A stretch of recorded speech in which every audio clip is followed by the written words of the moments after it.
Nanganganib na namang masampahan ng plunder o pandarambong si Senator Jinggoy Estrada. Kasama siya sa mga pinakakasuhan ng DOJ prosecutors kaugnay sa korupsyon sa flood control projects. May report si Joseph Moro. Kopya ng sworn affidavit imbis na basahin lang. Minsang biniro lamang na mark safe sa flood control scandal si Senador Jinggoy Estrada. Senador, meron ba? Your Honor, wala po. Sigurado ka? Safe ka na. Sigurado po. I resent that statement, Mr. Chair. I move that you strike of the record that your Alam mo naman, biro lang naman yun eh. Wala yun. Pero kalaunan, pinangalanan siya ni dating Bulacan 1st District Assistant Engineer Bryce Hernandez. Sabi ni Senator Marcoleta kahapon, ligtas ka na. Hindi po ito totoo. Si Senator Jinggoy po ay nagbaba ng 355 million ngayong 2025 sa mga ilang projects sa Bulacan. At ang sabi po ng boss ko dito ay 30% ang commitment dito.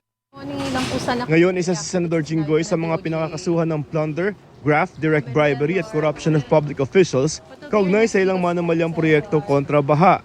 Inirekomenda rin ng National Prosecution Service ng Department of Justice na ihabla si dating Public Works and Highway Secretary Manuel Bonoan at iba pang DPWH officials sa Bong Dinglasan, Denril Cesar Cortuna, Manny Bolusan at Arturo Gonzalez Jr.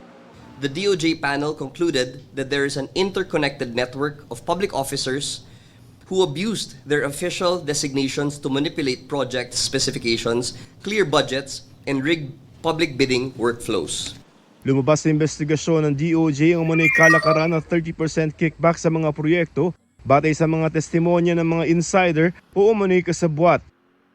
Lusot naman sa asunto sina dating DPWH Undersecretary Roberto Bernardo at dating DPWH District Engineers Gerard Opulencia at Henry Alcantara na pawang mga state witness na.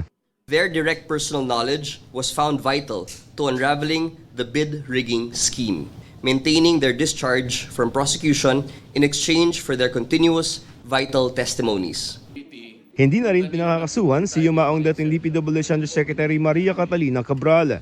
Isa sa ilalim ng Ombudsman sa sarili nitong review ang mga rekomendasyon ng National Prosecution Service at pagkatapos pa lamang noon malalaman kung isasampa ang kaso sa Sandigan Bayan. Si Senador Estrada kakausapin daw muna ang mga abogado bago magkomento. Anong plano mo ngayon?